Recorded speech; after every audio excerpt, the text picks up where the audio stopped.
Hi, everyone. We are joined by Josh Taylor, former Undisputed super lightweight champion, getting ready to get back into the ring April 27 against his now arch rival, Jack Catterall. It'll be a much anticipated rematch. The two fought to a very highly spirited decision, a very close decision a couple years ago, and now they're going to be settling the score once and for all on April 27. Josh, I know you've had a chance to not only spend 12 rounds in the ring with Catterall, but also back-to-back days with these press conferences, very heated exchanges, some unpleasantries were exchanged. How have you been processing the last couple of days as you prepare for this fight now? Yeah, I've just been having fun, pal. I've just been enjoying myself and enjoying the ride and enjoying winding him up. You know, he's not the smartest fella in the world, so it's quite easy to wind him up and play with him for a little while and have a little bit of fun. So yeah, I've just been enjoying myself for the last couple of days, and yeah, it's all good. It's been good fun. Mm-hmm. Let's kind of reset things real quick. 2021, you decisively beat Jose Ramirez, become the undisputed super lightweight king, the 140-pound crown holder, controlling all the belts, and then you have the mandatory with Catterall. It wasn't as decisive of a win as you wanted, perhaps, but you won the split decision. And then we saw what happened with you vacating the belts and not kind of going with what the sanctioning bodies wanted you to do with your career. But you fought Teofimo Lopez, perhaps the hardest test and challenge that you could have taken at the time. Didn't go your way that night. With that fight, why did you decide to go with Teofimo at the time rather than the immediate rematch with Jack? Well, I did make the immediate rematch. We did make it pretty much straight away, which is why I let the other belts go. Like you said, the mandatories come in, and they weren't fights that interested me. The only fight that interested me was the fight with Jack, the rematch with Jack. We were about 5 days from announcing the fight, and I got the injury, and then it all fell away by the wayside. You know, so it was like Jack then took another fight, which then ended up falling through, and then the mandatory then come in because I had a rescheduled date for the fight. So the WBO were right, okay, your mandatory is now Teofimo Lopez. We want you to fight Teofimo or lose your belt. So it was like, it's the only belt that I had left, and I've always fancied fighting Teofimo and always fancied that I would beat him, and always wanted to fight in New York, Madison Square Gardens as well. So it was another dream ticked off in the bucket list, fighting in Madison Square Garden against another top fighter for a world title. It obviously never went my way, but you know, it's still a good experience in my life and in my journey and my career, and that's a fight that, you know, I would like to do again in the future at some point. And because I believe the best of me beats Teofimo Lopez, I've been in with better fighters. I've been in with guys that are cleverer than him. I've been with guys that are definitely whack harder than him as well. So yeah, I feel that me firing on all cylinders, you know, I beat the guy. So yeah, but I never got the decision at the time, and the plan was to fight the mandatory, win that fight against Teo, and then come back and do the rematch with Jack. With the belt. You know, we've seen Teofimo look vulnerable in some of his fights, even most recently with Jermaine Ortiz, Sander Martin, of course, the loss to Kambosos. Looking back at that fight you had with Teofimo, is there something you wish you did differently to have a more favorable result in your favor? No, really. You know, I thought, you know, the first 3 rounds were going my way, and then the old legs went. But that is it. That's just what happened in the fight. My legs went after 3 rounds, and I was tired. I then got a second wind and won another couple of rounds. I think I won the 8th and then the 10th. And then I thought, right, okay, if I get the last 2 rounds, I get a draw or a win the fight here. But I lost the last 2. So, nah, it was just, he was better than me on the night, and that's it. The better man won. So, no excuses. And, you know, you still could have fought anyone you wanted to in this kind of comeback fight for yourself. You've been talking about for years moving up to 147 pounds. You could have fought perhaps more desirable opponent, but you took the rematch with Catterall. Why was it important for you to close this chapter once and for all with Catterall? Just to close the negativity and that cloud that's hanging over me of doubt, to shut it down, put it to bed, and move on. You know, that's basically what it is. You know, it's like I'm getting asked every day, when's a rematch, when's a fight, you know, so over this side of the pond, it's a huge fight in the UK. So yeah, I'm that's where I am at, and I'm motivated for this fight, and I don't particularly like the guy. So I am just motivated to shut this guy's mouth and put him back under his rock and move on with my career. Mm-hmm. How do you see the rematch envisioning now that you've gotten a taste of, like we mentioned, those 12 rounds? Do you want to go for the knockout? Do you want to go for a different game plan? What is the approach that you're taking in this fight? Just a win, you know, just a Josh Taylor win. Whether it comes by knockout or stoppage, it doesn't really matter. If he comes to engage a little bit more, then I can't see nothing else but a win for myself. So yeah, I'm looking forward to it. Mm-hmm. You talk about positioning yourself for a potential Teofimo Lopez rematch down the line. Curious to get your thoughts on his performance against Jermaine Ortiz earlier this month.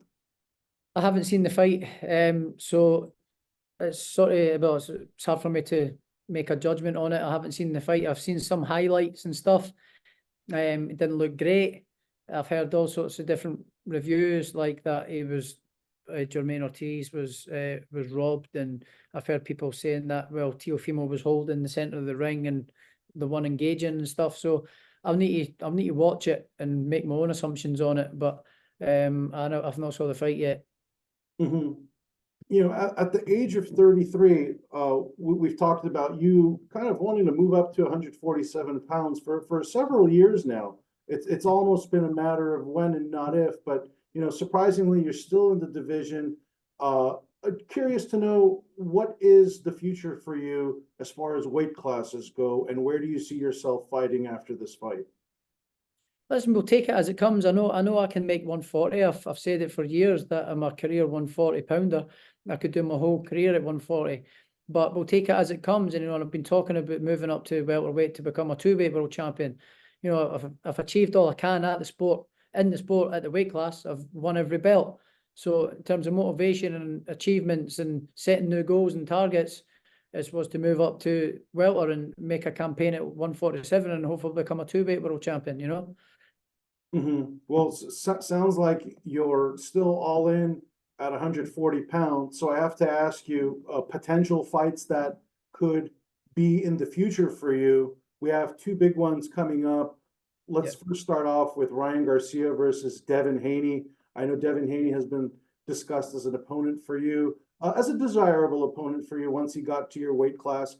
How do you see that fight unfolding with Ryan and Devin?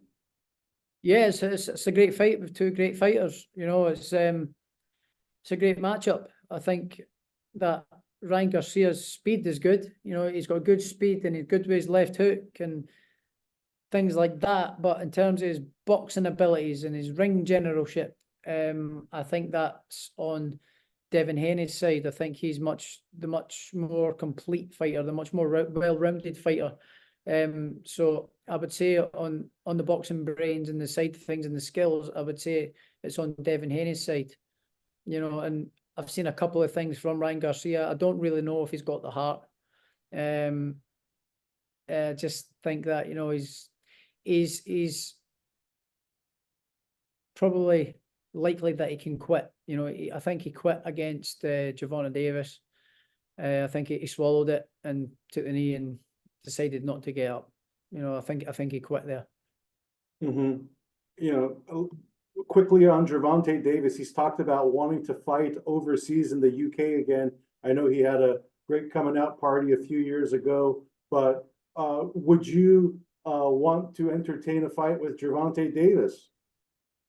Listen, you never say never in this fight game. You know, it's like if it makes business sense and it's a big fight and he wants to come up to 140, yeah, absolutely. You know, absolutely. You know, we were talking about it a few years back about the two of us potentially fighting down the line. So yeah, absolutely. You never say never in this fight game. So anything can happen. You know, there was talk just not too long ago of Gervonta moving up to fight Conor Benn. So that's what 4 divisions, you know, like jump. So or well, he's sort of like a blown up featherweight, but yeah, he's fighting at lightweight just now. But if he wants to come back up to light welter, then yeah.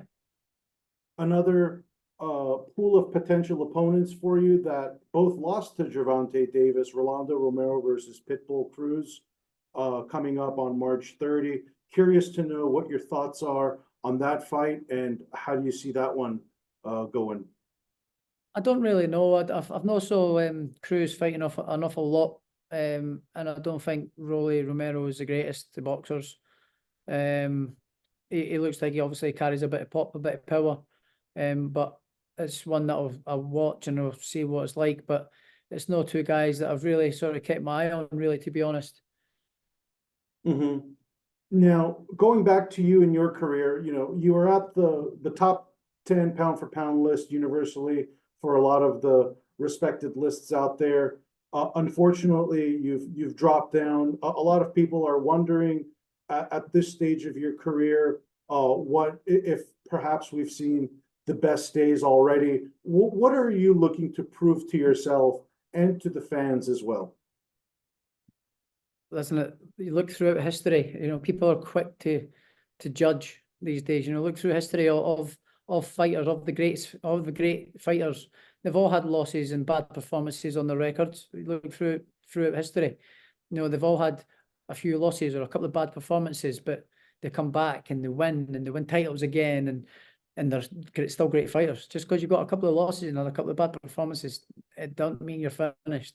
So that's another little sort of bone to pick with people, or a little bit of grit in my teeth to prove again that I'm still here. I'm still one of the top dogs. Mm-hmm. And going back to Catterall, in that fight specifically, when you look back at it, are there certain things that you look back and say, "I didn't do that right. Wish I would have changed that." Kind of just how that fight unfolded. When you look back at your performance, how would you assess it? Terrible. 2 out of 10. You know, it was and that's been generous. You know, it was crap. So that, like, I need to improve on everything on that fight. You know, I was just terrible, and that was just down to my own fault. So yeah, that Josh Taylor will never show up again for as long as I box. Mm-hmm. So if that was the worst version of Josh Taylor, what does the best version of you look like on April 27th? Absolutely destroys Jack Catterall in every single department.